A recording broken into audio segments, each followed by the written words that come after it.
মৃত্যুশয্যায় মহাবীর Alexander তার সেনাপতিদের ডেকে বলেছিলেন, আমার মৃত্যুর পর আমার ৩টে ইচ্ছা তোমরা পূরণ করবে। আমার প্রথম অভিপ্রায় হচ্ছে শুধু আমার চিকিৎসকরাই আমার কফিন বহন করবেন। আমার দ্বিতীয় অভিপ্রায় হচ্ছে আমার কফিন যে পথ দিয়ে গোরস্থানে যাবে সেই পথে আমার অর্জিত সোনা ও রূপা ছড়িয়ে থাকবে। আর শেষ অভিপ্রায় হচ্ছে কফিন বহরের সময় আমার ২ হাত কফিনের বাইরে ঝুলে থাকবে। তার সেনাপতি তখন তাকে এই বিচিত্র অভিপ্রায় কেন করছেন প্রশ্ন করলেন।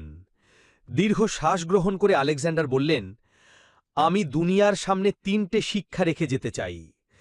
আমার চিকিৎসকদের কফিন বহন করতে এই কারণে বলেছি যে যাতে লোকে অনুধাবন করতে পারে যে চিকিৎসকেরা কোনো মানুষকে সারিয়ে তুলতে পারে না, তারা ক্ষমতাহীন আর মৃত্যুর থাবা থেকে রক্ষা করতে অক্ষম।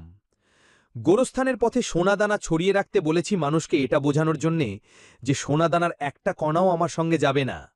এগুলো পাবার জন্য সারাটা জীবন ব্যয় করেছি, কিন্তু নিজের সঙ্গে কিছুই নিয়ে যেতে পারছি না।